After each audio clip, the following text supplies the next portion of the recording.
Okay, so now we are discussing the membership of parliament. What are the qualifications and conditions there are? So, यहाँ पर क्या है? Constitution has briefly told who can become and who cannot become a member of parliament. What are the rights? Plus, आपका जो RPA है 1951 representation of people's act. Okay, so RPA कितने कितने RPAs हैं? How many RPAs are there?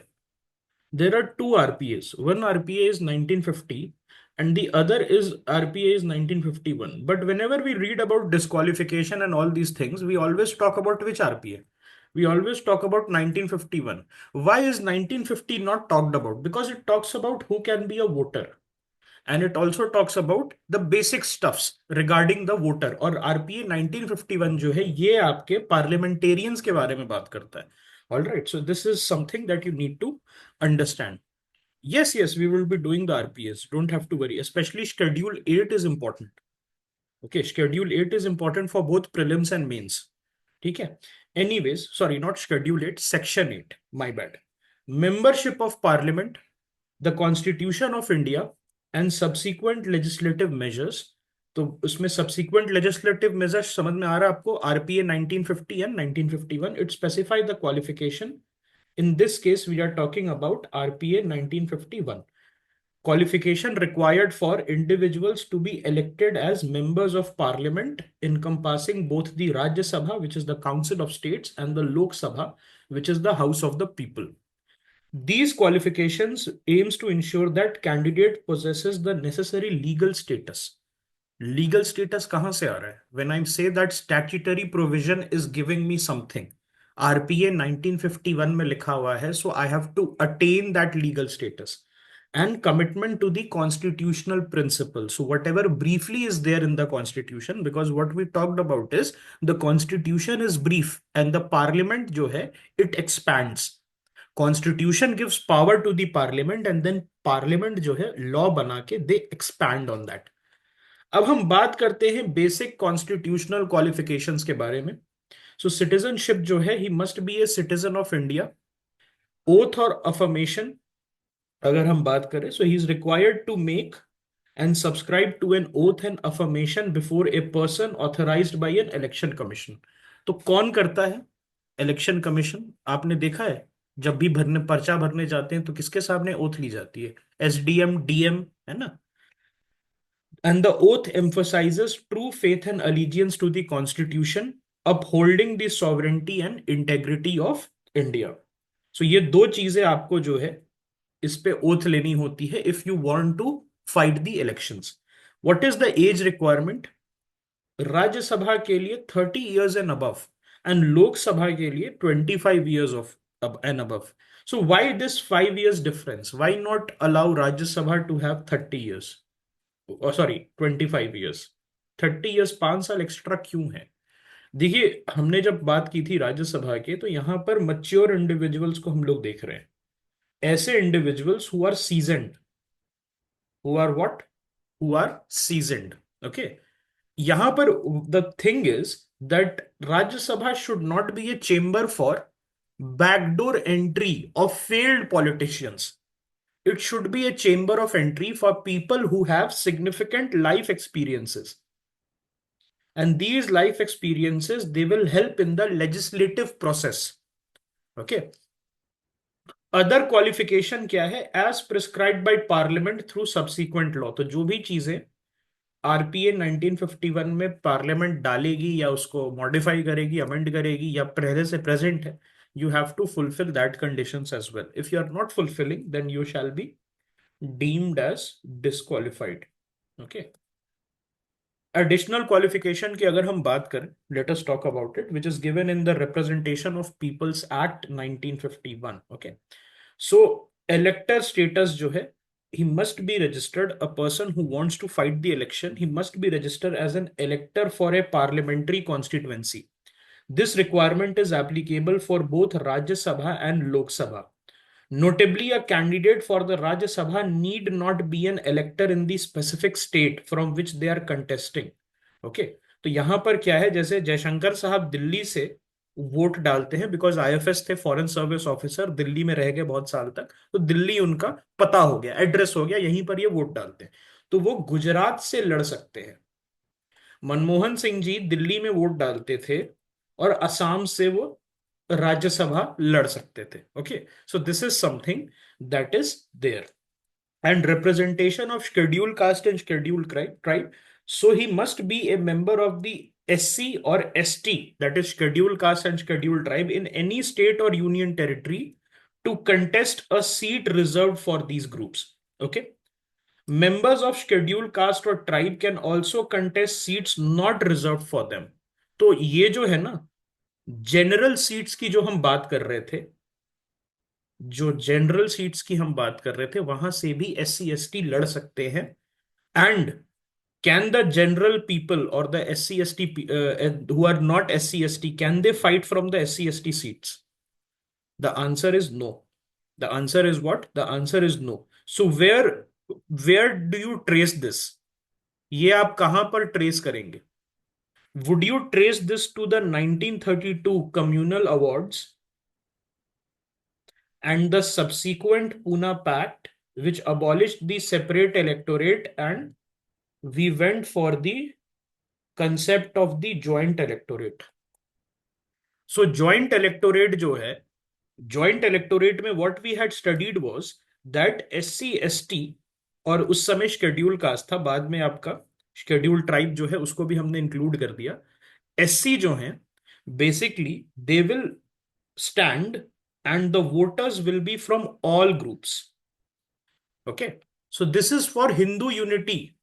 Mahatma Gandhi did not wanted the scheduled caste or the Dalits to break away from Hinduism, because separate electorate means that there is a kind of recognition that these people are distinct from the the average Hindu, okay, which is not the case. What are the key legislative changes and judicial validation that we talk about? One is removal of domicile requirement for Rajya Sabha. So requirement that a candidate for Rajya Sabha should be an elector in the particular state was abolished in 2003, broadening the eligibility criteria for representation in the Council of States. So this is very problematic. Why? Because देखिए दिल्ली के seats तो कम ही है राज्यसभा में। आप राज्यसभा में दिल्ली के seats नहीं है, और majority intellectuals and people where do they find themselves, कहां से बिलोंग करते हैं? दिल्ली से बिलोंग करते हैं। तो हो सकता है प्रॉब्लम क्या आ सकती है? प्रॉब्लम यही आ सकती है that there might not be enough seats in Delhi to accommodate them. So ये डोमिसाइल रिक्वायरमेंट हटा के what has now happened, somebody, let us say that some IAS officer is there, like Ashwini Vaishnav is there, okay? So Ashwini Vaishnav was in the United States for a very long time, and then he came back. तो वो link रहा नहीं किसी state के साथ उनका। उड़ीसा के थे, राजस्थान से थे, उड़ीसा में कैडर मिला उनको, तो he was moving around. All right, तो ये सारी चीजें जो हैं, this created problem, so this led to the removal of domicile requirement. All right. The ST was clubbed with SC back then, or new category was created for tribes only? नहीं, ये tribes के लिए अलग है। ST seat अलग होती है depending on the population of the state. ST seats जो है वो अलग होती है, SC सीट्स थे। तो एक ST क्या SC सीट से लड़ सकता है? एक ST क्या SC सीट से लड़ सकता है? ओके, तो SC सीट्स मींस SC के लिए ही रिजर्व्ड है वो, और ST सीट जो है वो मतलब ST के लिए ही रिजर्व्ड है। ठीक है, तो ST जो है शेड्यूल्ड ट्राइब, देखिए हुआ क्या था ना, after independence there was a talk कि क्या असिमिलेशनिस्ट टेंडेंसी हम लोग को अपनानी चाहिए। Should we assimilate these people the tribals, और should we isolate these people in reserves? Okay, so इसके चलते बाद में जो है finally the assimilationist one, okay, they said कि हमें जो है इनको आइसोलेशन में नहीं रखना चाहिए, जो ट्राइब्स हैं उनको। ठीक है, सो इस चीज को ध्यान रखिएगा। सुप्रीम कोर्ट का वैलिडेशन 2006 में मिल गया था दैट डोमिसाइल रिक्वायरमेंट आपको जरूरत नहीं है राज्यसभा कैंडिडेट्स के लिए। जैसे पंजाब से अगर आपको राज्यसभा लड़ना है, so you don't need to be a Punjabi domicile. Okay, आप जो है दिल्ली से, बिहार से, कहीं से भी हो सकते हैं। Then let us talk about the disqualification for membership of parliament. So this is important, alright, this is very important. और इसमें क्या क्या चीजें हो सकती है, तो कॉन्स्टिट्यूशन क्या कहता है, सबसे पहले हम कॉन्स्टिट्यूशन देखते हैं। The constitution is very brief, ज्यादा कुछ नहीं बोलता। वो कहता है office of profit, so holding any office of profit under the union और state government except for the position of a minister and any other offices exempted by the parliament. अब यहां पर क्या है, क्या आप एक आईएएस ऑफिसर होते हुए एमपी बन सकते हैं और उसके साथ साथ आईएएस दोनों साथ साथ हो सकते हैं? नहीं हो सकते। अब somebody was asking this, I think DM में उन्होंने पूछा था कि कुछ आईएएस ऑफिसर्स थे, बहुत सारे आईपीएस ऑफिसर्स भी थे, जो वापस चले गए, इलेक्शन लड़ा, कुछ हुआ नहीं, फिर वापस जाके कर लिया। तो उसमें एक लूप होल है, this is more like a loop hole. उसमें होता क्या है कि आपने रेजिग्नेशन दे दिया एंड रेजिग्नेशन जो है इट वाज नॉट एक्सेप्टेड। एक तो ये क्राइटेरिया हो सकता है। दूसरा क्या हो सकता है, एक रूल है कि 2 साल, ओके, अगर 2 इयर्स है तो आप वापस ज्वाइन कर सकते हो, subjected to the approval of the government. Okay, so OP Chaudhary को आप जानते होंगे, डीएम रायपुर थे छत्तीसगढ़ के। So what had happened in the first election, he had lost very badly. Chhattisgarh में उन्होंने आईएएस से इस्तीफा दे दिया। So Amit Shah had told him to come back. Okay, Amit Shah had told him to come back to the IAS, alright. तो ये चीज जो है उन्होंने मना कर दिया था, but this door is also open, why? Because it is not accepted. अब इसका एग्जाम्पल मैं देता हूं आपको, Shah Faisal. Shah Faisal was an IAS officer. He resigned. He went, floated his own party, and then stayed away for 5-10 years, and then came back. Could not win an election, and then came back. यहां पर क्या था, government said आइए, आप वापस आइए, कोई दिक्कत नहीं है, we will make you an IAS again, आपको सीनियोरिटी भी मिलेगी। ओके, सो ये एक्सेप्ट नहीं हुआ था उनका resignation, technically he was still part of the services. Okay, so ये चीज जो है, आपका कोई भी ऑफिस ऑफ प्रॉफिट जो है, ओके, ऑफिस ऑफ प्रॉफिट जो है वो यूनियन और स्टेट गवर्नमेंट में नहीं होना चाहिए, except for the position of minister और any other office which is exempted by the parliament. अब क्या क्या ऑफिस एग्जेम्प्ट होते हैं? So you can be an MP and you can be the head of some board, you can be part of some board, किसी cooperative के board के member आप हो सकते हैं। So these kind of things are exempted generally from the office of profit. See, one MP is a very busy man. A member of parliament is a very, very busy man because in the district, he is part of multiple bodies. Okay, and these bodies are exempted from office of profit. Okay, then दूसरा क्या है, unsound mind. If you are of unsound mind, if you are declared of unsound mind by a court, अगर court जो है आपको unsound mind का declare कर दे, कोई भी मेंटल इलनेस है आपको, वो प्रूव हो जाए, तो आप जो है आप डिस्क्वालीफाई हो जाते हैं। Then undischarged insolvent. सो इसमें क्या होता है, अगर आपका डेट है, आपका डेट आपने ले रखा है और उसके बाद जो है you are not able to repay that debt. अब ये क्यों होता है, देखिए, in the initial days it was thought that कि जो अनडिस्चार्ज्ड इंसॉल्वेंट होगा या जिसके पास बहुत ज्यादा डेट होगा, he will be under pressure to leak the secret, somebody who cannot keep the oath of secrecy, somebody who will indulge in corrupt practices। आज की डेट में उल्टा है, why? Because majority of the MPs they are करोड़पतिस। Okay, they उस समय क्या होता था, उनकी जो टोटल इनकम होती थी, 5,000 रुपए एक गाड़ी, 3,000 रुपए एक scooter.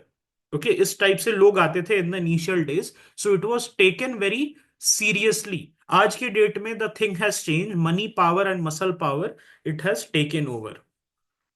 Citizenship. So, if you are not a citizen of India, acquiring the citizenship of a foreign state or showing allegiance for a foreign state, then you are disqualified. Tell me one thing, that somebody came to India, let us say Adnan Sami. Can Adnan Sami become the president of India? He was a Pakistani who acquired Indian citizenship. Answer is yes. आपका जो है ना ये difference कहां पर पड़ता है, US and India. US में क्या अदनान सामी जैसे लोग बन सकते हैं? नो, यूएस में you have to be an Indian citizen by birth. That is why Elon Musk does not run for president. Sorry, you have to be a US citizen by birth. Elon Musk was a South African citizen who got Canadian citizen and then acquired, became a naturalized US citizen later on. Okay, यहां पर क्या है, जैसे विवेक Ramaswamy was born there. Can Vivek Ramaswamy's father, who was born in Chennai, can he run for president? The answer is no. America में you have to be from birth. Can Sonia Gandhi become the Prime Minister of India? So the answer is yes. Okay, please remember this is something which was asked in 2021 prelims. 2021 prelims का ये question है. So you don't need birthright citizenship. You can acquire India citizenship and then you can become the president. कोई ऐसा famous आदमी है जिसको आप जानते हैं जिसने दूसरे कंट्री का सिटीजनशिप अक्वायर किया और फिर वहां का लीडर बन गया, प्रेसिडेंट बन गया? Adolf Hitler. Adolf Hitler was an Austrian citizen and he acquired the German citizenship in the 1920s. Okay, and then he later on became the leader of Germany. India में वही चीज है, आप acquire करके you can run for higher offices. Okay, Irish PM, that Vadakkan guy, not Vadakkan, Leo Varadkar है ना, he was I think an Irish citizen from birth. Okay, he was an Irish citizen from birth. उसका origin मतलब ancestor जो है India में है. Okay, that's different. Legislative disqualification. So if you are disqualified under any law made by parliament, तो ये जो है ना legislative disqualification, this is basically the constitution assembly और constituent assembly, this is throwing the ball in the parliament's court. They are saying कि हमने चार पांच चीजें बता दी है आपको, we have told you four four five things, that is unsound mind, citizenship, undischarge, insolvent and office of profit. If there is anything you have to make to keep up with the times, तब वहां पर भी जो है आप बना सकते हो. तो उसके लिए जो है पार्लियामेंट ने रिप्रेजेंटेशन ऑफ पीपल्स एक्ट जो है उसको समय समय पे अमेंड करते रहता है. They keep amending the RPA और the representations of people act. इसमें क्या क्या होता है? Electoral offences and corrupt practices. If you are found guilty of electoral offences or corrupt practices, you are disqualified. Criminal convictions. If you are convicted for an offense resulting in imprisonment for 2 or more years, excluding preventive detention. अब यहां पर देखिएगा, when Rahul Gandhi was उसने उसको exact 2 साल की सजा मिली थी for making a comment on the Patel community by the Surat district court. Okay. So I had written also, I think I had written on Twitter that this is deliberate. 2 साल की सजा जानबूझ के दी गई है because representations of people act में basically Rahul Gandhi जो है, because he was convicted in the defamation case, what has happened, he is now liable to be disqualified. I said also in that Twitter post that this is done for embarrassing Rahul Gandhi. Why? Because when Rahul Gandhi will go to the Supreme Court or the High Court, this will be quashed. Okay. So ये जो है देखिए होता क्या है ना कि at the lower level of judiciary, politician, it is not free. The politicians and the local politicians and the local mafia, they have a lot of sway over the district judges. तो वहां पर जो है you can influence, okay, politicize. All right. So ये चीज जो है आपको देखनी होगी कि 2 साल क्यों किया गया था राहुल गांधी को कन्विक्ट, मतलब 2 साल के लिए क्यों किया गया था, so that he becomes liable to be disqualified and he gets embarrassed. Okay. Election expense. So failing to lodge an account of election expense within the specified time. तो आपको ये भी पता है दैट इलेक्शन जो है उसमें आप सर्टेन एक्सपेंस ही कर सकते हैं और ये बार बार बढ़ाया जाता है to keep in touch with the times. Election जो एक्सपेंस है उसको बढ़ाया जाता है. ठीक है, दे नो दैट बेसिकली इनको पता रहता है कि जैसे आप अगर लोकसभा में लड़ रहे हैं, so you require higher number of पैसा। जैसे आपने अगर भराया गाड़ी में, ओके, आपके काफिले की गाड़ी है, your cavalcade has 10 Thar, 20 Scorpio, 30 Fortuner, उसकी उसका जो एक्सपेंस हो गया, उसके साथ साथ प्रिंटिंग का कॉस्ट, तो पहले कम हुआ करता था, अब जाके जो है उसको क्या कर दिया गया है, 95 lakhs if you are running for the Lok Sabha and 40 lakhs if you are running for the state assembly. सो इसी जो है उसने क्या बोला है, मैक्सिमम लिमिट वो हमेशा बढ़ाते रहता है। So according to the latest data 95 lakh is for Lok Sabha, but do you think 95 lakh होता है? 95 लाख से ज्यादा होता है, वो करोड़ में जाता है। 50 crore is minimum to fight the Lok Sabha election. 50 crore जो है वो मिनिमम है अगर आपको लड़ना है in the north Indian states. Okay, अगर आपके पास कैडर का स्ट्रेंथ नहीं है, पार्टी से कुछ नहीं आ रहा है आपका। सो यहां पर भी बहुत सारी चीजें होती हैं। एक्सपेंडिचर में क्या क्या आ जाता है?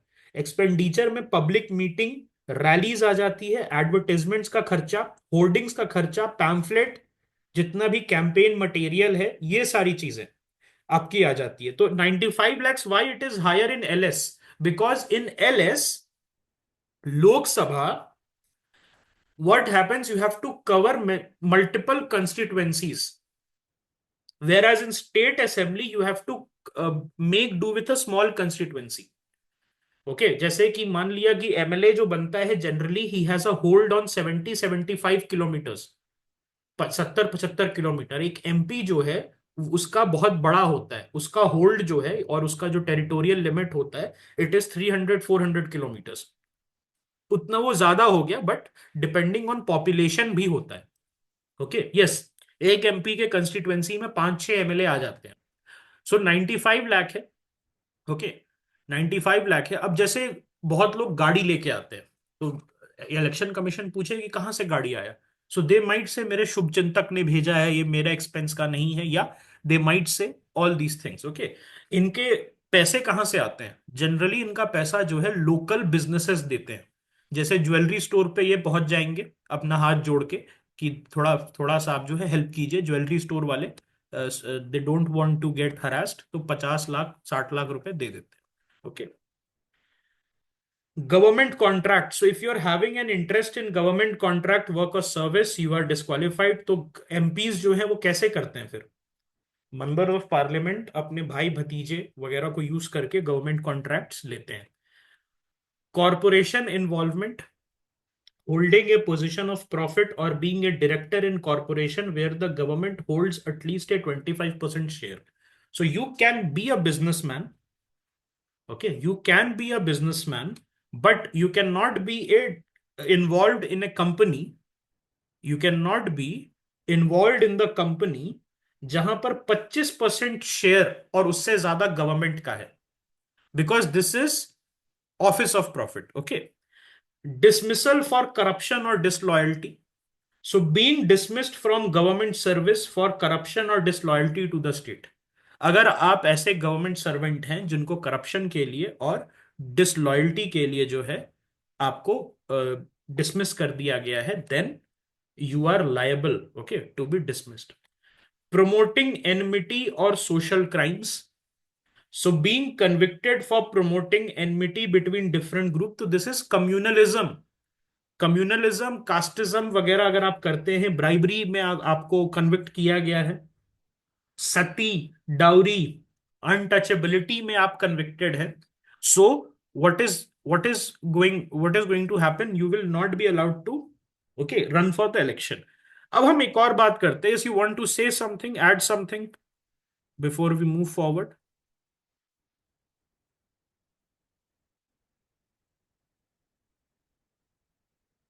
Okay, maybe not. Disqualification on ground of defection, that is 10th schedule. तो 10th शेड्यूल की हम बात करते हैं, इसका क्लास में अलग से भी लेना चाहूंगा। 10th schedule is an important topic and it has come in 2023 if I am not wrong. Okay, 2023 जो है उस इलेक्शन में आया था, उस प्रीलिम्स में आया था, नॉट इलेक्शन। ओके, नहीं, इट डिस्क्वालिफिकेशन जो है ना, okay, disqualification it depends. Okay, disqualification it depends for कि किस चीज में आपको जो है हुआ है। ओके, किस चीज में हुआ है, फिर उसके बेसिस पे होता है। It can be, okay, it can be for lifetime और it can be for a period of 6 years। All right, उसके बेसिस पे कि क्या पार्लियामेंट बनाती है, कि क्या पार्लियामेंट बनाती है, वहां डिपेंड करता है। तो हम 10th शेड्यूल के बारे में बताते हैं। सो एक होता है आप इलेक्शन लड़ ही नहीं सकते, एक होता है आप इलेक्शन लड़ ही नहीं सकते, एक होता है you are disqualified for this, okay, for this particular time period. Okay, that is different. और राइट, सो 10th शेड्यूल जो है, ओके, 10th शेड्यूल जो है उसमें हम देखते हैं, सो अ मेंबर में also be disqualified on grounds of defection as outlined in the 10th schedule of the constitution for voluntarily giving up membership of the political party on whose ticket they were elected। मतलब अगर BJP से आप MP हैं और आपने BJP से इस्तीफा दे दिया, आपने रेजिग्नेशन दिया है, अगर बीजेपी आपको निकाल दे तब वो डिस्क्वालिफिकेशन होगा। अगर बीजेपी आपको निकाल दे तब वो डिस्क्वालिफिकेशन, आपने रिजाइन किया है अपनी पार्टी से after getting elected, then you are liable. Okay, उसके बाद जो है वोटिंग, ओके, वोटिंग और abstaining from voting contrary to the party's direction. तो ये विप, अगर आप विप के अगेंस्ट जाते हैं, ओके, अगर आपने विप की बात नहीं मानी तो फिर ये आप नहीं कर सकते। And an independently elected member joining a political party, आप इंडिपेंडेंट हैं और फिर आपने क्या किया, आपने जो है किसी पॉलिटिकल पार्टी को ज्वाइन कर लिया, आप एक नॉमिनेटेड मेंबर हैं, so you get 6 months to join a political party. आपको कितना टाइम मिलता है, 6 महीने का टाइम मिलता है। ओके, 6 महीने का टाइम मिलता है, you have to join a political party, but after you join, if you join after 6 months, you will, okay, you cannot continue, you will be disqualified। okay, you will be what, you will be disqualified। okay, so इस चीज को ध्यान रखना है, ये nuance बहुत important है, यहां पर यूपीएससी आपको कंफ्यूज कर सकता है। प्लीज रिमेंबर, इंडिपेंडेंटली इलेक्टेड है, so you can not join a political party, nominated member है then you can join, but you have to make up your mind within 6 months। ये बहुत important है, this is something which you can say this can be an MCQ trap. Okay, a president decides on disqualification based on election commission's opinion, and disqualification under 10th schedule are decided by the chairman of Rajya Sabha और speaker of Lok Sabha। So 10th schedule का जो disqualification होता है उसमें किसके पास power होता है, presiding, जो प्रिसाइडिंग ऑफिसर है उसके पास पावर होता है। And supreme court's ruling in the Kihoto Hollohan case allows for judicial review of the chairman and the speaker's decision on defection. Why 6 months? Because time देते हैं कि अगर नॉमिनेटेड मेंबर है, so if he wants to be partisan he can do it. Okay, if he is partisan then he can do it within 6 months, but 6 months के बाद opportunism हो जाएगा ना फिर वो। आप ऐसे कह सकते हैं कि 6 महीने के बाद अपॉर्चुनिज्म हो जाएगा ये देख के कि कौन सी पार्टी अच्छा कर रही है। So basically you are being allowed under 10th schedule to show your ideological commitment within 6 months। लेकिन 6 महीने के बाद तो then it turns to opportunism, because 6 महीने के बाद आप प्यार से देख रहे हैं कि कांग्रेस का अच्छा चल रहा है या बीजेपी का अच्छा चल रहा है। ओके, लेट मी सी नाउ। बात आई, ओके, बात आई कि अगर कितना टाइम लगता है, I think Siddharth had asked a question कि कितना टाइम लगता है, तो what is the time period rather. तो अगर क्रिमिनल कन्विक्शन है आपका एज पर योर आरपीए 1951, और अगर आप कन्विक्ट हो गए हैं और 2 साल से ज्यादा आपको जो है, आपको डिसमिस कर दिया गया है या 2 साल से ज्यादा कन्विक्ट कर दिया गया है, जैसे आपने राहुल गांधी वाले केस में बात की थी। So if 2 years plus you are convicted तो डिस्क्वालिफिकेशन इमीडिएटली हो जाता है। Upon conviction you are disqualified immediately and it continues during imprisonment, जितने साल आप जेल में रहेंगे और उसके बाद एडिशनल 6 years। सो कितना हो गया? अगर 2 साल के लिए आप कन्विक्ट हुए हैं तो 2 साल प्लस 6 years, कहना इसे 8 years। अगर आप जेल में 2 साल हैं तो जेल से निकलने के बाद 6 साल तक आप नहीं कर सकते हैं। अब दूसरी चीज क्या होती है, if you are absent from parliament, ये भी आपको पता है, if you are absent from parliament तो आर्टिकल 101 क्लॉज 4 में है कि अगर कोई एमपी एब्सेंट होता है for more than 60 days without permission, for more than 60 days अगर आप एब्सेंट है पार्लियामेंट से विदाउट परमिशन, तो house can declare the seat vacant. Okay, तो यहां पर जो है अगर आप देखिएगा, we talk about absence. Okay, so अगर 1014 के अंदर है ये कि वैकेंसी कब क्रिएट होती है सीट में, वैकेंसी कब क्रिएट होती है, तो वैकेंसी क्रिएट होती है if a member is absent from all meeting from a period of 60 days without written permission. Okay, and their seats may be declared vacant. And the count of 60 days exclude period when the house is prorogued or adjourned for more than 4 consecutive days. So ये जो है, these are the things। अब 10 schedule में क्या है? 10 schedule में अगर आप डिस्क्वालिफाइड हो जाते हैं, लेट मी चेक, एक आपको एक क्वेश्चन में देता हूं। Suppose you are disqualified under 10 schedule, so can you fight election again? Can you fight the election again? The answer is yes. The answer is yes. Okay. So to answer your question, it depends कि आप कैसे disqualify हो रहे हैं। अगर RPA के अंदर criminal conviction में है, so whatever is the duration of your jail, if it is 2 years plus more, तब जो है आपका सीट इमीडिएटली, उसको क्या बोला जाता है कि यू आर डिस्क्वालिफाइड। तो जितने साल आप जेल में हैं plus 6 years from the date of your release. किसी किसी केस में क्या होता है, if you are disqualified for not fulfilling eligibility criteria, तब कितने साल के लिए आप नहीं कर सकते? देन तो you can not even fight the elections. अगर आप एलिजिबिलिटी क्राइटेरिया फुलफिल नहीं कर रहे हैं, so your application will be rejected at the initial stage and then you can not stand in the election. Okay, so ये जो है, this is Mahua Moitra का अलग केस है। महुआ मोइत्रा का पार्लियामेंट्री प्रिविलेज वाला केस था। उन्होंने क्या किया था, अपना जो आईडी है, जो पार्लियामेंट्री आईडी है ना, उसको उन्होंने किसी बिजनेसमैन को, आई थिंक हीरानंदानी वगैरह को दे दिया था, and she received all those Hermès bag and what ever. Yes, anyways, क्या अभी भी कोई डाउट है? 10 शेड्यूल सबको समझ में आ गया? Then it is not there. 2 साल से ज्यादा होना चाहिए कन्विक्शन, इसीलिए राहुल गांधी को 2 साल के लिए कन्विक्ट किया गया था, ताकि एम्बेरसमेंट हो जाए and then he has to run to the supreme court for a stay.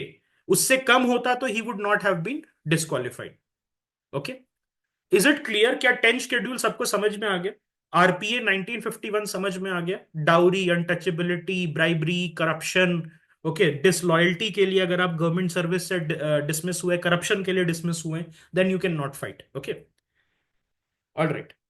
तो disqualification on grounds of 10 schedule हमने बात कर ली है। वॉलेंटरली आपने जो है मेंबरशिप दे दी है। लेकिन अगर मैंने फिर उल्टा भी पूछा था, अगर बीजेपी आपको निकाल देती है किसी वजह से, except not following the party's direction, किसी वजह से दूसरे कारणों से निकाल देती है, आपने कोई विवादित बयान दे दिया, आपने विवादित बयान दे दिया, you went to public and said something outside the parliament, it is not related to whip, will you continue to be MP? Will you continue to be an MP? अगर आपको निकाला है, दैट इज डिफरेंट। आपने resign किया है, then if you have voluntarily, please see here, voluntarily जो है, अगर आपने अपने आप से रिजाइन किया है, तब जो है यू विल बी डिस्क्वालिफाइड। लेकिन आपको निकाला है तब नहीं होगा। ओके, दूसरा चीज क्या है, वोटिंग और एब्सटेनिंग फ्रॉम वोटिंग, मतलब विप के डायरेक्शन के अगेंस्ट अगर आप जाते हैं तो, देन इन पार्लियामेंट अगर आप विप के डायरेक्शन के अगेंस्ट हैं, तब जो है वी विल सी कि यहां पर भी डिस्क्वालिफिकेशन है। Independent will always stay independent, हमेशा याद रखिएगा। और नॉमिनेटेड मेंबर्स को 6 महीने का टाइम मिलता है। Okay, the point is for this कि अगर आपने वॉलेंटरली अपना मेंबरशिप दे दिया पॉलिटिकल पार्टी से और किसी दूसरे पॉलिटिकल पार्टी को ज्वाइन कर रहे हैं as a parliamentarian, so doesn't this tantamount to ideological treachery? Doesn't this tantamount to back stabbing the will of the people? Lok Sabha के लोग कौन होते हैं? विल ऑफ द पीपल को रिफ्लेक्ट करने वाले। यस और नो?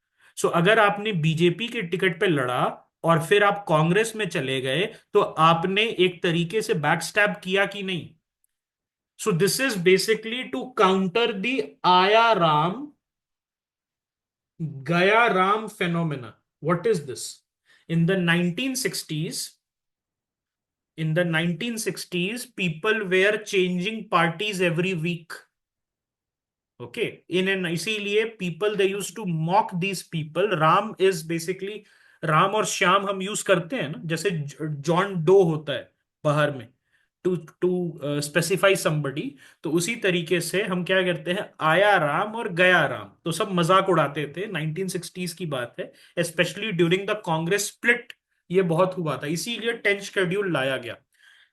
अब व्हाट यू आर आस्किंग कि अगर पार्टी से आपको निकाल दिया गया, तो आप, is it also not a back stabbing of the will of the people by the party? Because एक जो कॉन्स्टिट्युएंसी है उसमें दोनों दोनों पे वोट होते हैं ना। पार्टी के सिंबल पे वोटिंग होती है और नाम पे वोट होती है, जो who is standing for election, who is the representative. तो this is to protect the representative, this is to protect the representative, कि अगर पार्टी निकाल देती है फिर भी will of the people, which translates to the candidate. तो क्या, एक अगर मान लिया कि लेट अस से I am living in south west Delhi, तो साउथ वेस्ट दिल्ली में मैं जब वोट करने गया, तो मैंने देखा एक सिंबल पॉलिटिकल पार्टी का, और उसके बगल में नेम है, उसके बगल में नेम है। नहीं, मिनिस्टर की बात नहीं है, you are talking about member ना, मेंबर। ये मिनिस्टर की बात नहीं है। अगर आपको निकाल दिया तो मिनिस्टर तो प्राइम मिनिस्टर का प्रेरोगेटिव है ना, किसको मिनिस्टर रखना है। मेंबर की बात हो रही है, आप मेंबर कंटिन्यू रहेंगे।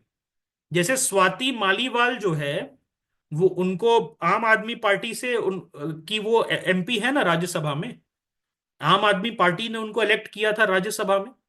लेकिन आज के डेट में क्या वो आम आदमी पार्टी से उनका रिश्ता अच्छा है, रिलेशनशिप?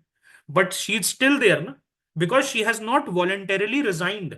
आप ये समझिए ना, यहां देखिए कि आप जब वोट करने जाती हैं तो पॉलिटिकल पार्टी को वोट करती हैं और नेम को वोट करती हैं। You see the political party symbol and then the name of the candidate. Yes. तो उसमें क्या होता है, अगर कैंडिडेट ने धोखा किया लोगों से, बिकॉज दो पैरामीटर से डिसाइड हो रहा है who will be the representative, one is the political party and one is the candidate. In certain constituencies political party is the deciding factor, in certain constituency the candidate is the deciding factor. But हम इसको क्या लेंगे, neutral लेंगे, 50-50। Political party को देखा लोगों ने और फिर नेम ऑफ द कैंडिडेट देखा, उस पे वोट डाला। तो ये इंश्योर करता है 10th schedule that both political party and the candidate can not back stab each other. मतलब the named candidate can not leave the political party, resign from the political party and abandon his ideology, and the political party can not backstab the people and abandon the candidate. Is it clear? Because if the political party even removes that person from the political party, that candidate will continue till the term of his expiry of his term. क्या ये चीज समझ में आ गया? Is it, was it clear? Okay, ठीक है। So basically ideological abandonment से बचाने के लिए, अब vacating of seats in the Indian parliament की हम बात करते हैं। सो अगर आपके पास डबल मेंबरशिप है, okay, so what, under the RPA act 1951 double membership को कैसे देखा जाता है? So both houses of parliament, a person select elected to both house must choose one within 10 days।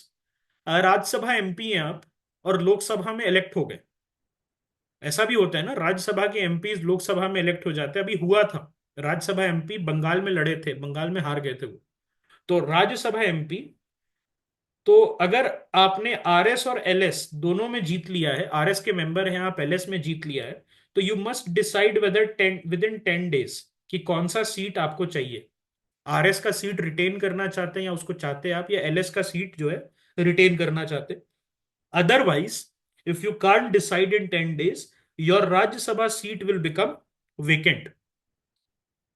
If a sitting member of one house is elected to the other, their seat in the first house becomes vacant. अगर आप जो है sitting member है, okay, sitting member है राज्यसभा के, और LS में आपका इलेक्शन हो गया, तो फर्स्ट वाला जो केस है उसमें आरएस जो है वो सीट वेकेटेड माना जाएगा।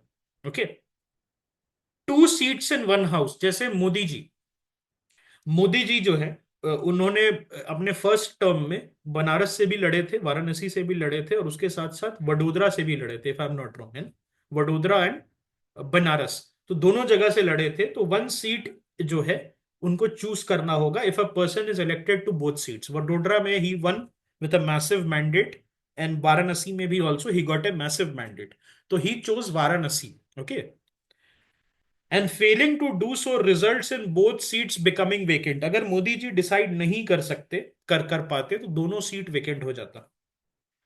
Parliament and state legislature, a member cannot simultaneously be part of both state and parliament, state legislature and parliament, and the seat in parliament becomes vacant if the member does not resign from the state legislature within 14 days. तो आपको जो है state legislature से within 14 days resign करना होगा, तब जाके you will be able to retain your parliament seat. Disqualification. So a seat becomes vacant if a member is subjected to any disqualification specified in the constitution, including those on the grounds of defection as per the 10th schedule.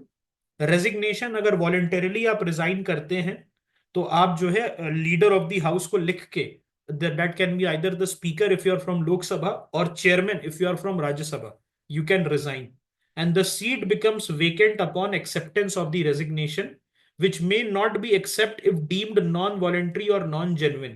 अगर speaker को या chairman को ऐसा लगेगा कि pressure में हो रहा है या रेजिग्नेशन इज नॉट जेन्युइन, तो उसको वो रिजेक्ट भी कर सकते हैं, but if it is accepted the seat is deemed vacant.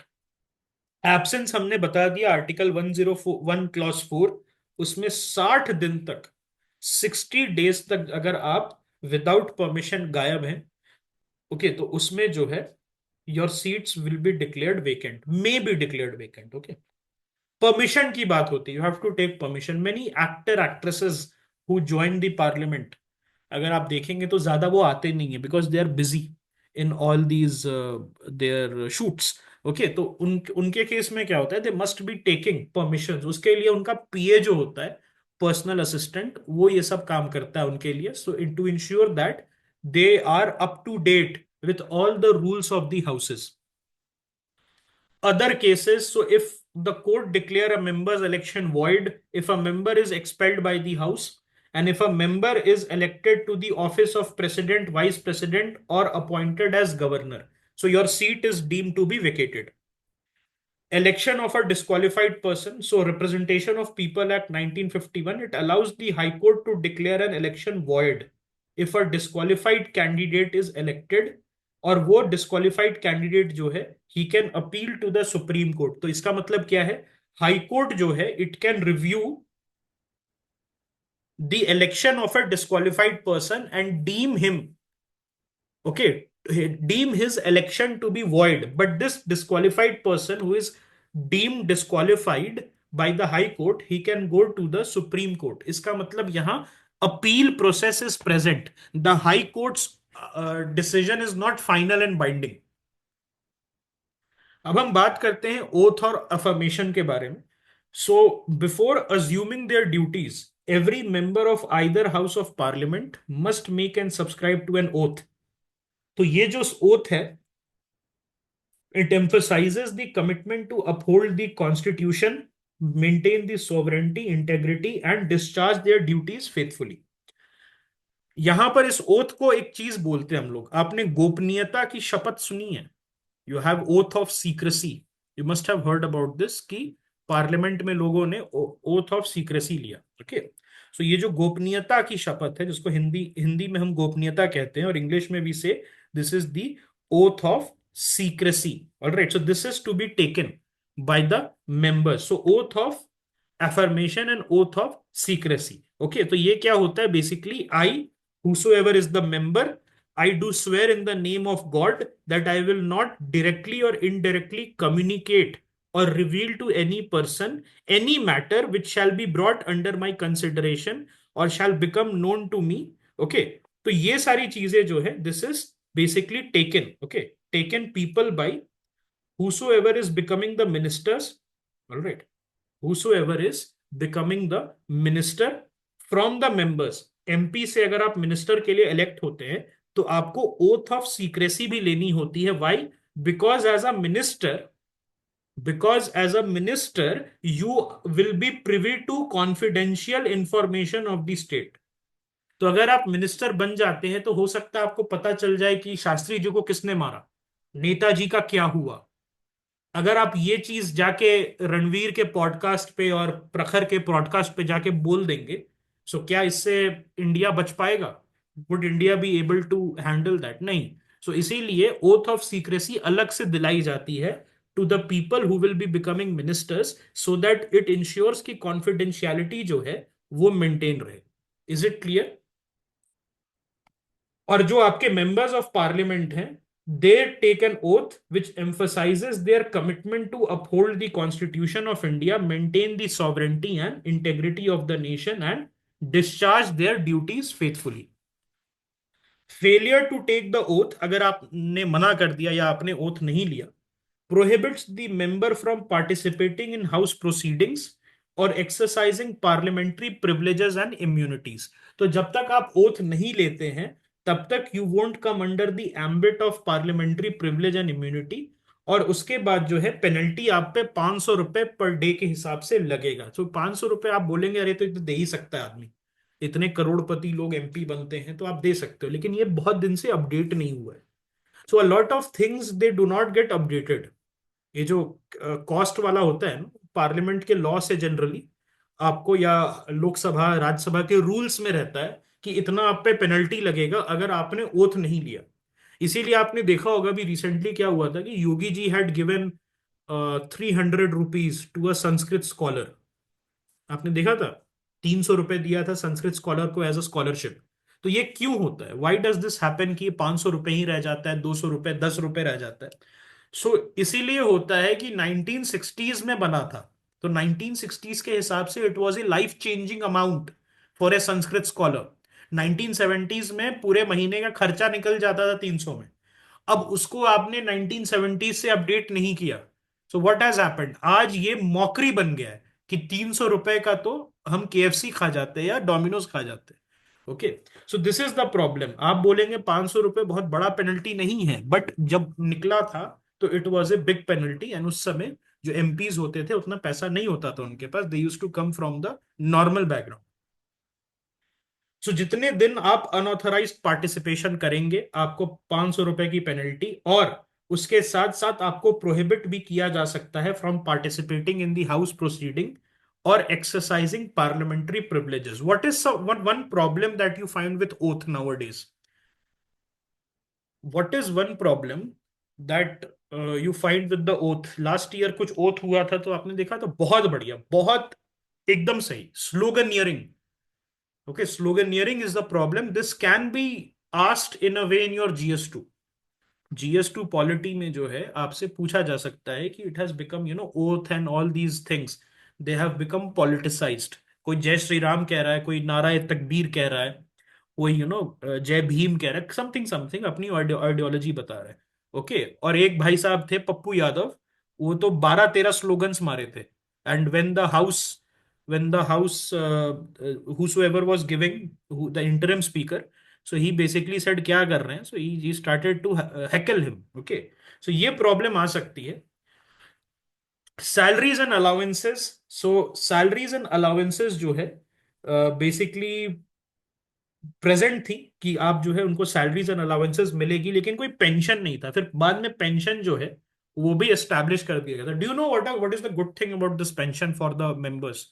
अगर आप एक दिन भी, if you are a member of parliament even for one day, you are liable to get a pension. You get a pension. Okay.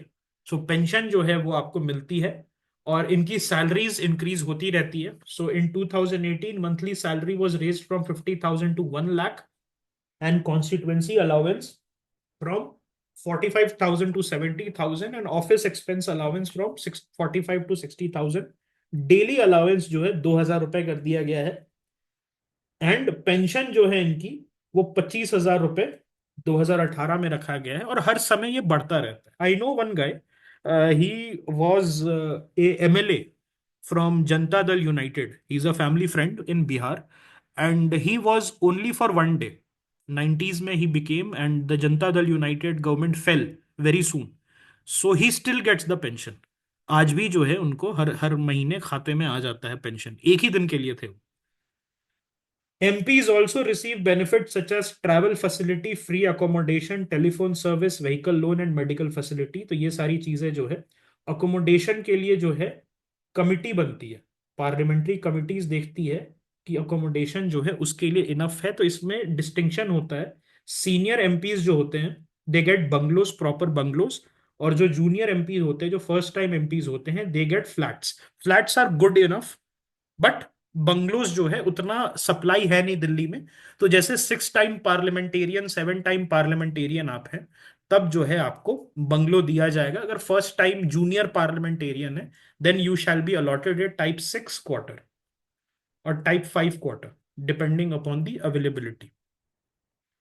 Salaries of parliamentary officers. तो salaries and allowance of the speaker and deputy speaker, chairman and deputy chairman of Rajya Sabha are charged on the consolidated fund of India, and this exempts it from the annual parliamentary vote. तो ये बहुत important है आपको समझने के लिए। Why this is important?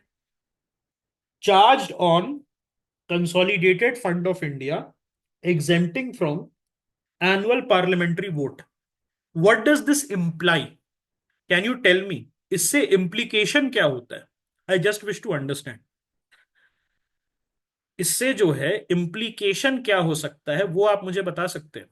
Implication ये है that since they are not liable to the parliamentary vote, it ensures independence of the office. Because if it will be not exempted from the annual parliamentary vote, what is going to happen? Pressure of the legislature will be on the speaker. अगर आप उनकी salary से voting का process हटा देते हैं, it means that they can independently execute the office, okay, और execute the terms of the office. Salaries of the chairman of Rajya Sabha कितना है? 4 लाख महीना। मतलब वाइस प्रेसिडेंट की सैलरी हमारी कितनी है? 4 लाख रुपए। और speaker of Lok Sabha receives a sumptuary allowance equal to that of a cabinet minister, while the deputy speaker of Lok Sabha and deputy chairman of Rajya Sabha, he also receive an allowance equal to that of minister of state। तो यहां पर allowance के through speaker of Lok Sabha को cabinet minister का दर्जा दिया गया है, और deputy speaker of both houses, उनको क्या दिया गया है? उनको मिनिस्टर ऑफ स्टेट का दर्जा दिया गया। One thing that I need to ask is why chairman of Rajya Sabha is not mentioned here. Chairman of Rajya Sabha को किस चीज का दर्जा दिया गया? कैबिनेट या minister of state with independent charge? Chairman of Rajya Sabha, भाई he is vice president, he is the second, okay, second person in the order of precedence. ये मत भूलिएगा, vice president is what? Ex officio chairman. हमने ये बात की थी, x officio chairman. मतलब by the nature of the fact that he is the vice president, he automatically becomes the chairman of the Rajya Sabha. आइए बात करते हैं प्रिसाइडिंग ऑफिसर्स के बारे में। सो इंडियन पार्लियामेंट आपको पता है 2 हाउसेस होते हैं, एक लोकसभा होता है, एक राज्यसभा होता है। सो लोकसभा में आपके स्पीकर, डेप्यूटी स्पीकर होते हैं, और राज्यसभा में कौन होता है? Chairman and deputy chairman, chairman के बारे में हमने पढ़ाई कर ली है, why? Because he is the vice president only. What we need to study about is the speaker, deputy speaker of Lok Sabha and the deputy chairman of Rajya Sabha. So, speaker of the Lok Sabha is elected by the members of the Lok Sabha shortly after its first sitting. The president of India fixes the date for this election, and the speaker serves for the duration of Lok Sabha unless they resign, are disqualified as a member, or are removed. Okay. So, speaker जो है, he is the presiding officer, and he is elected by whom? The members of Lok Sabha after its first sitting. Resignation जो है speaker का, the speaker can resign by submitting a letter to the deputy speaker. The speaker can be removed by a resolution passed by a majority of all the then members of Lok Sabha following a 14 days advance notice. And during the resolution's consideration, the speaker does not preside over the sitting but can participate in the proceedings and vote except in the event of a tie. मतलब देखिए, in the normal circumstances the speaker has a tie vote. मतलब अगर tie हो जाता है then the speaker casts the vote. But जब उसके removal process चल रहा है, so he will behave like a normal member. He is going to behave like a normal member. Okay. Then the speaker's role does not end with the dissolution of Lok Sabha. लोक सभा अगर dissolve हो जाता है तब speaker का office खत्म नहीं होता है. It continues until the newly elected Lok Sabha comes. Okay, तो speaker he continues even after dissolution, but the moment the new Lok Sabha is convened, the old speaker's authority and the office that is also dissolve. तो ये बहुत important है. This can be a MCQ that you need to understand. Deputy Speaker of Lok Sabha. So, Deputy Speaker is elected in a similar manner to the Speaker and assists and stands in for the Speaker when necessary. जब भी speaker साहब नहीं आते तो deputy speaker preside करते. Chairman of Rajya Sabha, उसमें हमें पढ़ने की जरूरत नहीं है. We know vice president is there and he is the ex officio chairman. Okay, so he also have a tie vote. इनके पास भी नॉर्मल वोटिंग नहीं है, इनके पास टाई वोटिंग है. और इनको हटाना मतलब वाइस प्रेसिडेंट को हटाना है. स्पीकर का रिमूवल जो है in the Lok Sabha, you are trying to remove the speaker, but if you are trying to remove the chairman, it is a different situation. Why? Because now, if you remove the chairman of Rajya Sabha, it means that you are trying to remove the vice president. अभी धनकार साहब जो है उनको remove करने की कोशिश की गई थी, which obviously failed. Deputy chairman of Rajya Sabha, he is elected from amongst the Rajya Sabha member. तो इनका इलेक्शन का process is similar to the speaker and deputy speaker. The deputy chairman assist the chairman in presiding over the houses proceeding and takes over in their absence. ये कहां से बना है, कोई मुझे बता सकता है आप में से? ये जो स्पीकर और डेप्यूटी स्पीकर का ऑफिस है, from which act this has come to life in India?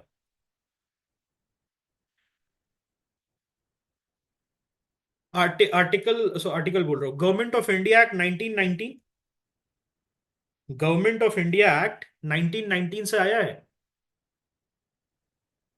Yes और नो? और 1935 से आया? I just want wish to know किधर से आया. 1919 से आया, 1935 से आया? एनीबडी? भाई सो गए हो क्या आप लोग? आई नो थोड़ा सा बोरिंग है, but are you guys able to hear me? आवाज आ रही है कि बस बोल नहीं रहे हो?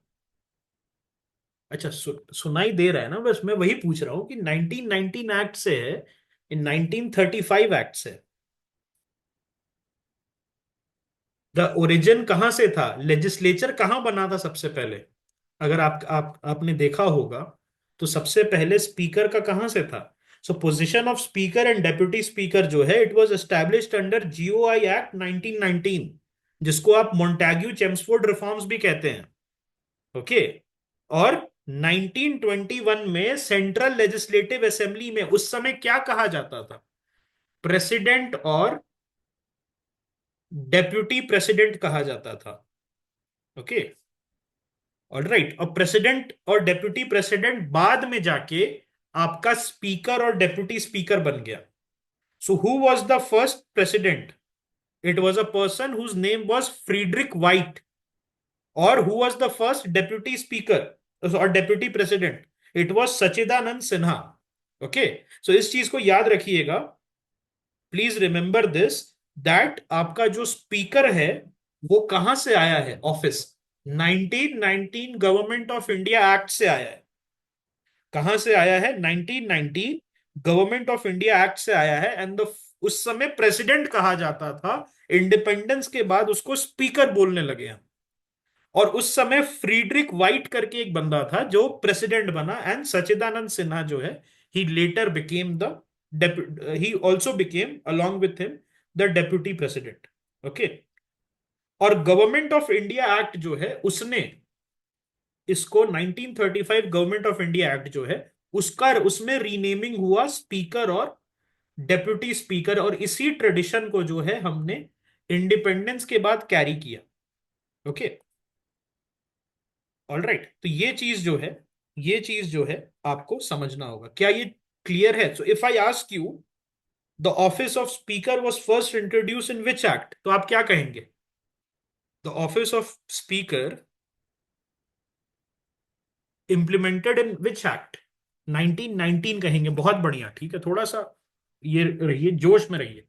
1919 से कहेंगे. फिर 1935 में प्रेसिडेंट कहा जाता था 1919 एक्ट को. और 1935 एक्ट जो है उसने नेम चेंज कर दिया. क्या? स्पीकर और डेप्यूटी स्पीकर. बट प्रॉब्लम क्या थी? दैट 1935 के सारे provisions they were not implemented. तो 1947 तक प्रेसिडेंट और डेप्यूटी प्रेसिडेंट ही कहा जाता था. बाद में आफ्टर इंडिपेंडेंस, जब हम एक रिपब्लिक बने, तब जाके जो है हमने स्पीकर और डेप्यूटी स्पीकर कहा था. मैं फिर रिपीट कर देता हूं. 1919 में दो ऑफिस का एस्टैब्लिशमेंट हुआ था under the GOI act. That is the president and the deputy president.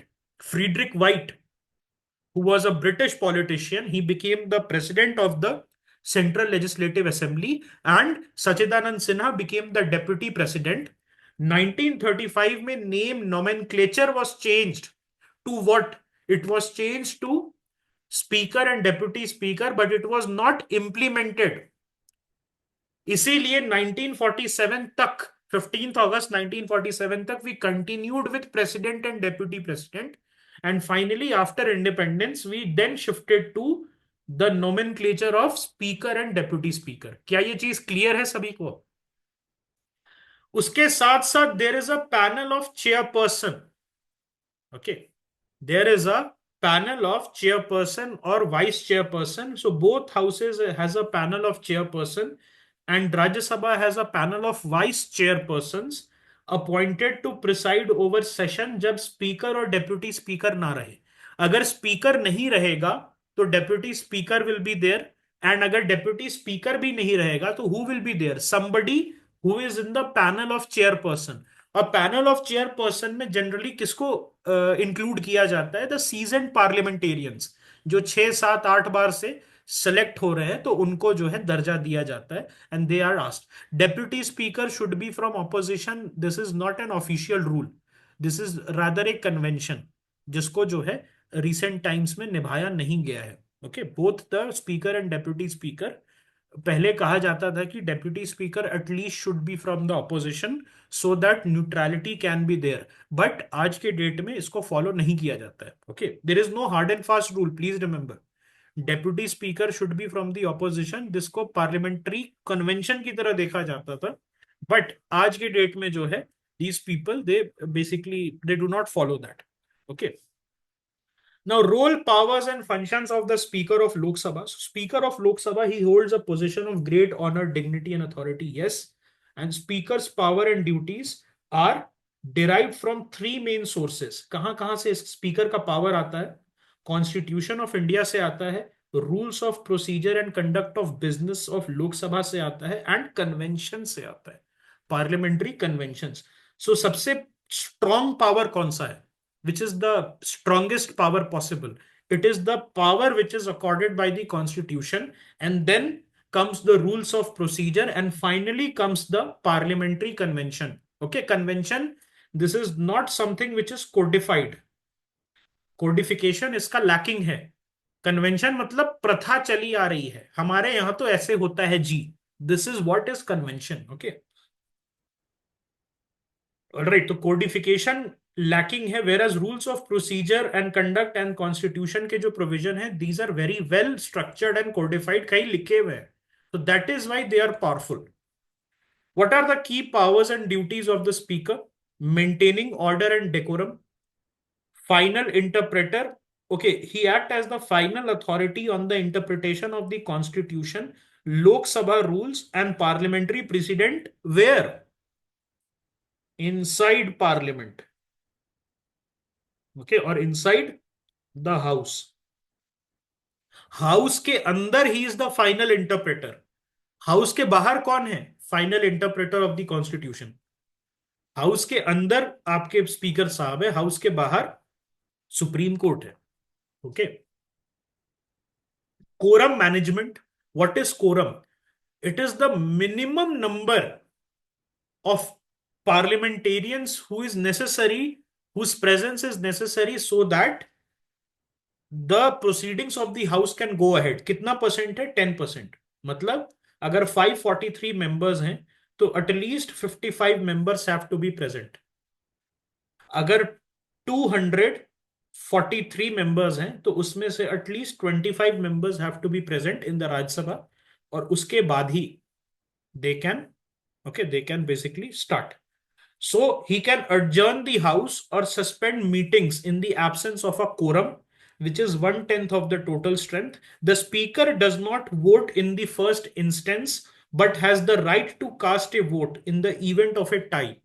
अगर टाई हो जाता है तब जो है इसको कास्टिंग वोट है, and he cast the vote only in the event of a tie, so that neutrality is maintained. The Speaker of the Lok Sabha presides over joint session under Article 108 to resolve the deadlocks on the bills. He can also convene secret sittings of the House at the request of the leader. मतलब secret sittings मतलब this will not be televised, this will not be open to the public. Okay. Money bill certification. He decides whether a bill is money bill or not, and his decision is final. तो speaker के पास ultimate authority होती है to decide whether a particular bill is money bill और not. So money bill का misuse हो रहा है क्या? मनी बिल जो है उसमें राज्यसभा कुछ कर नहीं सकती है, लोकसभा के पास सारा पावर है. Modi government did not had the power in Rajya Sabha, he had they had the numbers in Lok Sabha. तो क्या कर रहा है, क्या कर रही है Modi government? They are passing ordinary things as money bills. Aadhaar act जो है उसको फिनेंस बिल बना के पास करा दिया. ओके, जो नॉर्मल चीजें होती हैं उसको मनी बिल बना के पास करा दिया, so that they can step over the authority of Rajya Sabha. Because ordinary bill में both Rajya Sabha and the Lok Sabha will have equal powers, whereas here what we are having is, in the money bill the Lok Sabha has the ultimate authority, the Rajya Sabha can merely make recommendations which are not binding. It can be either accepted or rejected, and in money bill scenarios Lok Sabha has 100% of the powers. Speaker can take the disqualification decisions on the grounds of defection as per the 10th schedule. लेकिन Kihoto Hollohan case में क्या हुआ है? Judicial review के अंदर है. अगर किसी को 10th शेड्यूल के अंदर डिस्क्वालीफाई कर दिया गया है, please remember it is subject to judicial review. They can go to the court and they can tell की please help me. Okay, this is not final and binding. Parliamentary group and committees, so they serve as the ex officio chairman of the Indian Parliamentary Group IPG and oversees parliamentary committees. तो यहां होता क्या है that जहां पर भी speaker साहब बैठते हैं, जिस भी पार्लियामेंट्री कमिटी में स्पीकर साहब बैठते हैं, दैट बिकम्स, और स्पीकर साहिबा बैठती हैं, जो जहां पर भी वो बैठेंगे ऑटोमेटिकली वहां के चेयरमैन बन जाते हैं. ओके. और आईपीजी क्या होता है? दिस इज बेसिकली इन जो पार्लियामेंट्री ग्रुप है ना, this is for collaboration with different parliaments of the world. तो आईपीजी के हेड होते हैं एक्स ऑफिशियो चेयरमैन, का मतलब by the virtue of being the speaker he becomes the chairman of IPG, Indian parliamentary group. और ये delegation जो है जाते रहता है for collaboration with other democracies. जैसे जापान चला गया, वहां पर क्या बोलते हैं जापान के पार्लियामेंट को? वी से it is diet of Japan, it is the diet. Okay, उसके साथ साथ रशिया में हम कहते हैं डूमा है। यस, वहां पर हम कहते हैं कांग्रेस है अमेरिका में, made up of senate and house of representative. तो क्या होता है, वहां पर डेलीगेशन को ले जाते हैं स्पीकर साहब, और वहां पर जो है बातें चलती हैं उनसे। दे से कि okay, this is how we can collaborate and we can see what is the best practices Japanese diet में, या रशियन डूमा में, या अमेरिकन कांग्रेस में, what are the best practices happening. And they also tell those people about the best practices that is happening in India, Indian parliament. Okay, yes. So advisory and rules committee. So they act as the chairman of the business advisory committee, rules committee and the general purposes committee. तो तीन committee जो है उनके chairman ये बनते हैं। And he plays a crucial role in the legislative agenda. How is independence and impartiality of the speaker ensured? तो there is a security of tenure. The speaker's removal requires an effective majority of the Lok Sabha. मतलब effective majority का, do you include vacancies और do you exclude vacancies? Effective majority, do you include vacancies और do you exclude vacancies? You exclude vacancies. Effective majority आप हटा देते हैं ना vacancies, आप हटा देते हैं वैकेंसी, हटा के नंबर लगाते हैं। Okay, don't get confused. Safeguarding against arbitrary, okay, dismissal. Yes, absolute majority जो है it includes vacancies. Okay, vacancies जो है उसको लेके जो फाइनल नंबर आता है, टोटल मेंबरशिप हो जाता है। टोटल मेंबरशिप से जब आप माइनस कर देते हैं वैकेंसीज को, जितने भी सीट्स वेकेंट हैं, then you get the effective majority numbers. So speaker's removal requires an effective majority of Lok Sabha, safeguarding against arbitrary dismissal. A motion for removal must be supported by at least 50 members, ensuring that the process is not taken lightly. And salary and allowance is fixed by Parliament and charged on the Consolidated Fund of India. Speaker's financial entitlements are not subject to annual parliamentary approval. Parliament के pressure में इनकी salary नहीं रहती है, इनकी salary जो है बाहर रहती है। It is outside the purview of the, yes, of the parliament. And it protects them from potential financial pressure. The speakers conduct in the discharge of official duties cannot be discussed or criticized in the Lok Sabha except via a substantive motion। मतलब without substantive motion जो है, आप speaker का जो day to day इनका जो conduct है उसको inside the parliament you can not discuss it. The speaker's decisions regarding house procedure, conduct of business and maintenance of orders are beyond judicial review. But हमने एक चीज पढ़ी थी, कौन सा केस पढ़ा था? Kihoto Hollohan case, which pertain to which schedule? Kihoto Hollohan 10th schedule. Okay, neutral voting position. So speaker does not vote on motions except in the event of a tie, ensuring their neutrality and impartiality in house decisions. And he is placed at a very high order of precedence. He is ranked 7th along with the chief justice, and he is above all cabinet minister except the prime minister and the deputy prime minister. And speaker बहुत high level पे रहते हैं। He is basically placed in the first row of any office. Comparison अगर हम करें British system से speaker का, so in Britain the speaker resigns from their political party. क्या इंडिया में रिजाइन करते हैं व्हेन दे बिकम स्पीकर? नहीं, they can continue to be the member of the political party when selected for speaker. Whereas in Britain there is a convention that the speaker, when he is elected to the House of Commons, that speaker becomes neutral. Why? He has to resign. Okay, so basically he resigns and remains politically neutral, a convention that underscores their impartiality. Indian practice क्या है? They are not suppose to resign from their party upon election. तो क्या अगर वो खुद resign कर देंगे तो पहले before speaker they are MP, तो उन पे 10 शेड्यूल खुद आ जाएगा। कैन आई से लाइक दिस कि 10 शेड्यूल स्पीकर पे खुद आ जाएगा? ओके। तो there is a lack of, okay, there is a lack of formal detachment from political affiliation. ये एक्सपेक्टेड है। ओके, ये एक्सपेक्टेड है, ठीक है। तो ये आपको समझ में आना पड़ेगा, पहले वो एमपी हैं, उसके बाद वो स्पीकर हैं। लेकिन हम यहां पर क्या कह रहे हैं? हम यहां पर क्या कह रहे हैं कि स्पीकर साहब जो है they are not expected to resign. He is not expected to resign.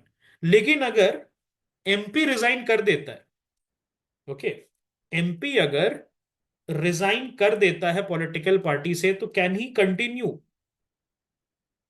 Under the 10 schedule? That's what I am asking. Can he continue under the 10 schedule?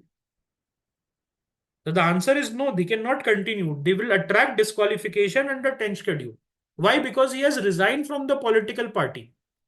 Okay. So he will be disqualified under 10 schedule. Okay. So ये जो है आपको समझना होगा। हमने क्या बात की कि ब्रिटेन में कन्वेंशन है रिजाइन करने का, whereas in India it is not expected from you. Okay. It is not expected from you. अब यहां पर क्या होता है, एक बहुत कैवियट है कि 10th शेड्यूल जो है उसमें पैरा 5 अगर आप पढ़ेंगे तो उसमें क्या लिखा हुआ है?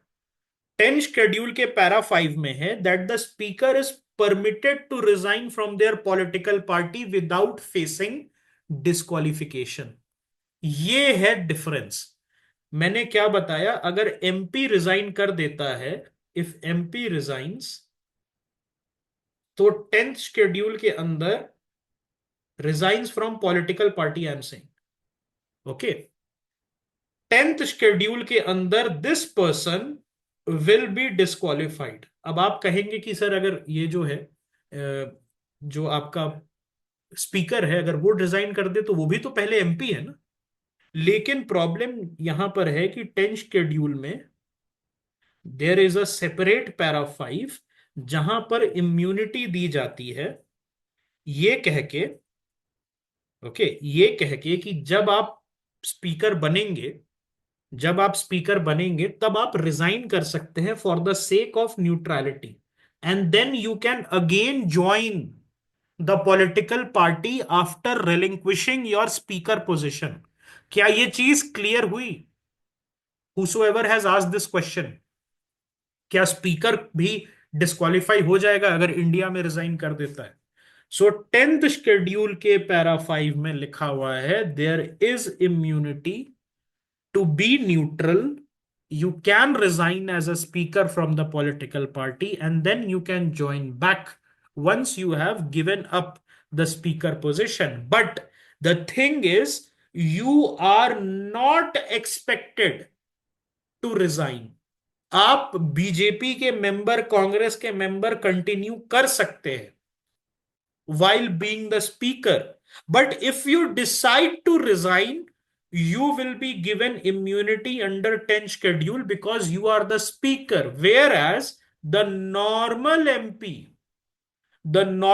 MP shall be disqualified if he dares to resign from the position of his, from the membership of his political party. अब क्लियर है किसी को डाउट इसमें? ये वाला नुआंस समझ में आया? why the speaker is protected under 10 schedule and the normal MP is not, okay? अब हम बात करते हैं, प्लीज रिमेंबर 10 शेड्यूल पैरा 5 में इम्यूनिटी दी गई है। Deputy speaker of Lok Sabha, deputy speaker of Lok Sabha plays a critical role in the functioning of the house, serving as the presiding officer in the absence of speaker. अगर ये भी deputy speaker भी absent है तब क्या होगा? मान लिया कि कुछ ऐसा हो गया कि स्पीकर भी नहीं आया, डेप्यूटी स्पीकर भी नहीं आया, पैनल ऑफ चेयरपर्सन याद है हमने जस्ट अभी डिस्कस किया था। पैनल ऑफ चेयरपर्सन में seasoned people will be there, और पैनल ऑफ वाइस चेयरपर्सन कहाँ होगा? राज्यसभा में। पैनल ऑफ चेयरपर्सन कहाँ होगा? लोकसभा में। Okay, so like the Speaker, the deputy speaker is elected by the members of the Lok Sabha from among themselves and remains in office usually for the life of the Lok Sabha. And इनका जो election process है, he is elected after speakers election. और इनका date कौन fix करता है? Speaker fix करते हैं. स्पीकर का डेट कौन फिक्स करता है? Deputy speaker's date is fixed by the speaker, whereas speaker's election date is fixed by, just we have read, the president. So president साहब करते हैं स्पीकर का डेट, स्पीकर सेलेक्ट करता है डेप्यूटी स्पीकर का. So deputy speaker usually serves for the duration of the Lok Sabha, but they may vacate the office earlier if they cease to be a member, resign, or are removed by an effective majority of the house members. तो effective majority मिल जाती है आपको तो आप हटा सकते हैं उनको. Acting speaker, so this deputy speaker, he performs the duty of the speaker when the office is vacant or the speaker is absent. And in such cases, deputy speaker के पास सारे powers होते हैं. He has all the powers. He also presides over joint sitting if the speaker is absent. And the deputy speaker is not insubordinate to the speaker. Please remember this. The deputy speaker is what? Not insubordinate to the speaker, and he is directly responsible to the house. He automatically becomes the chairman of any parliamentary committee they are appointed to. Like the speaker, the deputy speaker does not vote in the first instance, but he has a casting vote. Okay. The deputy speaker's salary and allowances are fixed by the parliament and charged on the consolidated fund, which ensures financial independence. तो इनको कोई भी pressure नहीं कर सकता है कि अगर तुम मेरी बात नहीं मानोगे, so I am going to vote against your salary, because it is non-votable. The deputy speaker can only vote to break a tie, maintaining a position of impartiality. Tradition क्या है? Traditionally the speaker comes from ruling party और कोalition while the deputy speaker position goes to opposition. So ये tradition है, कहीं लिखा हुआ नहीं है. There is no rule. I think sorry was asking this. Shourie was asking this question. Not sorry, Shauri. How do you pronounce your name? Is it Shauri? Shauri Swada, right? तो ये जो है party affiliation. Okay, party affiliation जो है इनका पहले क्या रहता था कि स्पीकर रूलिंग पार्टी से, डेप्यूटी स्पीकर जो है ऑपोजिशन से आता है. ठीक है. However they have been exceptions. तो हुआ क्या था, जब बीजेपी आई थी तो उन्होंने बीजेपी से स्पीकर बनाया, और एआईएडीएमके व्हेन दे वर इन कोalition, एआईएडीएमके जो उनके पार्टनर्स थे उनके साथ जो है उनके एक एमपी को उन्होंने डेप्यूटी स्पीकर बना दिया था. So they did not follow this tradition. The traditions can be broken. Rules which are codified, rules which are there in the constitution. Okay. Okay. ठीक है. तो ये जो है they can't be broken. Okay. Your name is Shauri. Shauri. Right. Deputy Speaker does not take a separate oath upon assuming office. Please remember. And the institution of Speaker and Deputy Speaker, it originated in Government of India Act 1919. Government of India Act 1919, and the nomenclature was changed to Speaker and Deputy Speaker in 1935, but the implementation of the change in nomenclature did not happen. And till 1947, we continue to call the presiding officer as the President and Deputy President. Okay. And who was the first President of the Central Legislative Assembly under the 1919 Act? It was Friedrich White. Very good. And G.V. Mavlankar and Anantha Sayanam Iyengar were the first individual position of Speaker and Deputy Speaker. तो ये आपने अगर कभी पढ़ा होगा, if you had come across this Mavlankar rule, have you guys heard about this Mavlankar rule? So Mavlankar rule है क्या? What is Mavlankar rule that we are talking about? यहां से पता चल जाना चाहिए आपको कि Mavlankar rule जो है, okay, this is for selection of leader of opposition. Okay. तो लीडर ऑफ ऑपोजिशन को सेलेक्ट करने के लिए मावलंकर साहब जो थे, he was the first speaker of independent India. उन्होंने जो है एक रूल बताया था कि कैसे आप जो है लीडर ऑफ ऑपोजिशन को कर सकते हैं. अगर 10% सीट्स हैं लोकसभा में, that person can be given the status. अभी राहुल गांधी को मिल गया है because he has got 99 seats which is 20% approximately, less than 20, 18% seats है लोकसभा का। लेकिन पहले 2019 में they had only 44 seats. So did they qualify for leader of opposition? So they started saying, the Congressy people, they started saying that the BJP should be sportsmen. Okay, it should uphold sportsmanship. It should uphold what? Sportsmanship, and they should give us.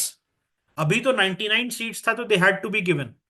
99 seats था so they had to be given. लेकिन earlier they were saying the BJP should show sportsmanship and give the Congress opposition party status. The BJP was very ruthless. They did not give. Okay. Panel of chairperson of Lok Sabha, तो ये जब है speaker साहब नहीं आए, deputy speaker नहीं आए, तब जो है आप पैनल ऑफ चेयरपर्सन में, जिसमें बहुत सारे, ओके, बहुत सारे जो है आप कह सकते हैं जो सीजन्ड और जो उम्र दराज लोग होते हैं, the people who are a bit older, okay, जैसे 60 70s में जो होते हैं, who have been there in the house for 4 5 terms, 3 4 terms, they are basically nominated to the panel of chairpersons. Generally young politicians or first time politicians who have come to the parliament, they are avoided. And यहां पर जो है panel of chairperson, the speaker nominates a panel of not more than 10 chairpersons, and member of this panel can preside over the house in the absence of both speaker and deputy speaker. While presiding, a chairperson has the same power as the speaker, and the members they hold office until a new panel is nominated. लेकिन जब normal term होता है, जब normal time होता है, तो they behave like a normal member, okay. But जब deputy speaker और स्पीकर नहीं प्रेजेंट है, then they can go and get themselves into the speaker seat. Normal term में they behave like any other MP. Normal time में क्या होता है, they behave like any other MP. Now what is speaker pro tem? Speaker pro tem जो है, basically speaker of the previous Lok Sabha vacate their office immediately before the first meeting of the newly elected Lok Sabha। तो ये मैंने बताया था आपको, that speaker with the dissolution of Lok Sabha, does the office of speaker that is also dissolved? With the dissolution of Lok Sabha, क्या office of speaker वो भी dissolve हो जाता है? The answer is no. इसका मतलब क्या हम कह रहे हैं कि डिसोल्यूशन के बाद भी स्पीकर का ऑफिस कंटिन्यू रहता है until the first meeting of the newly elected Lok Sabha. जैसे ही पहली मीटिंग होती है, पुराने स्पीकर का ऑफिस डिसॉल्व हो जाता है। एंड उस समय क्या होता है, now for the first time you are without a speaker, तो उसके लिए क्या होता है, स्पीकर प्रो टेम। अब स्पीकर प्रो टेम जो होता है वो क्या होता है, उसका काम यही है, उसका काम है ओथ दिलवाना न्यू मेंबर को और फैसिलिटेट कराना इलेक्शन। दो ही काम होता है। सो प्रेसिडेंट जो है, by convention, he selects the senior most member. जैसे मेनका गांधी जो थी, she had become speaker pro tem because she was the senior most member. So senior most member of Lok Sabha is selected for this role. And speaker pro tem जो है, it has all the powers of the speaker and is responsible for two things. What are this? Administering the oath to new members and facilitating the election of new speaker. The office of speaker pro tem is temporary and ceases to exist once a new speaker is elected. Please remember this. And it usually exists only for a few days at the beginning of a new Lok Sabha session. So chairman of Rajya Sabha हमने बात की थी, कौन थे? Ex officio vice president ही होते हैं। And vice president automatically assumes the role of chairman. Acting president, when the vice president act as the president of India or discharge the function of president, तब क्या होता है, he will not perform the duty of chairman. So chairman of Rajya Sabha, he will only perform when, okay, when he is vice president. The moment he becomes the acting president because of the vacancy in presidential office, then he cannot become the chairman of Rajya Sabha. He cannot preside as the chairman of Rajya Sabha. उस समय deputy chairman जो है और panel of vice chairperson से कोई बैठता है in the as the presiding officer of Rajya Sabha. And the chairman can only be removed, the chairman of Rajya Sabha, he can only be removed from office if the vice president is removed from office, ensuring a high degree of security and stability in the position. So अगर आपको इनको हटाना है vice in chairman of Rajya Sabha को, so you have to remove him also as the vice president. ऐसा नहीं हो सकता कि आपने चेयरमैनशिप से सिर्फ हटा दी and he continues to be the vice president. If you want to remove that person as the chairman, you have to remove him, not impeach, but remove him as the vice president as well. सो इनका power जो है, जैसे लोकसभा में speaker का power होता है, उसी तरीके से इनका पावर राज्यसभा में काम करता है. Okay, so he decides, maintains order, directs the debate and decides on procedural matter. And like the speaker, the chairman, जो कि वाइस प्रेसिडेंट साहब है, he does not vote in the first instance, but he has a casting vote. Unlike the speaker, the chairman does not have the authority to decide whether a bill is a money bill. Why? Can you tell me, friends, why this is the case? Why the chairman of Rajya Sabha cannot decide what is a money bill and what is not? Because money bill origin कहां से होता है? And who has the power? Lok Sabha के पास power. And he also does not preside over joint sitting of parliament. Why? Because in the joint sitting, it is either the speaker of the Lok Sabha, or if the speaker is not available, it will be the deputy speaker.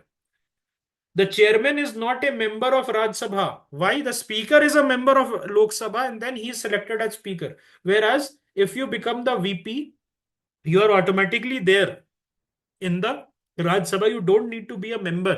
You don't need to be elected as a MP of Rajya Sabha. Whereas to become a speaker, do you need to be an MP of Lok Sabha or a member of Lok Sabha? The answer is yes. पहले आप MP select होंगे लोकसभा के लिए, then only you will be getting. Salary and allowances, तो chairman की salary allowance fixed होती है by parliament and it is charged on consolidated fund. The moment it is charged on consolidated fund, it will not be subjected to the annual parliamentary vote, but can it be discussed? आप vote नहीं कर सकते if something is charged on the consolidated fund, but can you discuss this? So the answer is yes, it can be discussed, but it can not be voted upon. Please remember, इनका इनको resolution आप कैसे removal, किसको remove कैसे कर सकते हैं? तो मैंने पहले ही बताया था, you can not remove them as the chairman only, you have to remove them first as the vice president. इसके पीछे का रीजन क्या है? Because he is not the member of Rajya Sabha. So कहां से हटाइएगा आप इनको? ओके, तो ये जो है एक्स ऑफिशियो है. तो ex officio can not be कि आपने चेयरमैनशिप से हटा दिया तो कोई और चेयरमैन बन गया. The vice president has to be the chairman और the chairman of the Rajya Sabha has to be the vice president. So इसीलिए जो है चेयरमैन जो है, जब आप उनको हटा रहे हैं तो it is also deemed as the resolution to remove the vice president as well. Okay, and in this case the chairman cannot preside over a sitting of the Rajya Sabha. However, she can participate in the proceeding and speak in the house without voting. अपने आप को defend कर सकते हैं house के अंदर. During periods when the vice president serve as the president, she is not entitled to the salary or allowances of the chairman of Rajya Sabha, but he gets the salary of the president. मतलब जब acting president बन जाते हैं vice president, he will not come to the Rajya Sabha to preside over the session. Rather, he will be a full-fledged president for that duration, and for that duration उनकी salary adjust कर दी जाएगी as that of a president. उनको chairman की salary नहीं मिलेगी राज्यसभा की. Deputy chairman of Rajya Sabha जो है, he is a pivotal figure. Why? Because chairman of Rajya Sabha is the vice president, whereas deputy chairman, क्या इनको जरूरत है एमपी बनने की in the Rajya Sabha? This the answer is yes. Among the Rajya Sabha members, among the Rajya Sabha members, you get the deputy chairman, and whereas the chairman is ex officio vice president.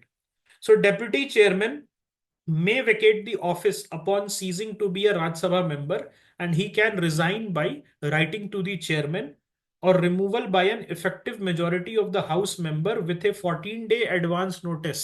14 दिन की advance notice देके आप deputy chairman को भी हटा सकते हैं. इनका रोल्स क्या है? He can act as the chairman when the vice president is not present. He wields all the power of chairman when he is presiding over the Rajya Sabha session. He is independent. He is directly responsible to the Rajya Sabha, just like the deputy speaker who is responsible to the Lok Sabha and not the speaker. वो speaker का junior नहीं है, या deputy chairman is not the junior of the chairman. He is directly responsible to the house, and he cannot vote initially, but he can exercise a casting vote in the event of a tie. और जैसे panel of chairperson होता है लोकसभा में, उसी तरीके से there is a panel of vice chairperson in the Rajya Sabha, and they are the senior members of Rajya Sabha who can preside in the house, and they enjoy all the powers of the chairman when the chairman and the deputy chairman are not present. तो when the chairman and the deputy chairman are not present in the Rajya Sabha, तब जो है panel of vice chairpersons will be there. Okay, and they serve until a new panel is nominated. All right. So secretariat of parliament क्या होता है? Each house of parliament it has its secretarial staff. तो आपने देखा होगा vacancies निकलती है ना? तो ये जो है some positions possibly common to both houses. Exams इनके भी होते हैं. So parliament has the power that they can conduct these examinations, and recruitment and service conditions are regulated by parliament. देखिए parliament है ना, both houses they are very very heavy, heavy in the sense कि बहुत ज्यादा paper work होता है. तो is it possible for the members and the chairman and the speaker to do all the work? नहीं. उसके लिए कितने hundreds of people are there who are type writist, जो टाइप राइटर पे बैठ जाते हैं. उसके साथ साथ there are people who manage it. Okay, हाँ, राजभाषा वाले लोग भी रहते हैं. So each house's secretariat is headed by a secretary general who is appointed by the presiding officer of the respective house, serving as a permanent officer. Okay. So इस तरीके से जो है हमने कंप्लीट कर दिया चारों पोजीशन के बारे में. Any doubts that you guys have?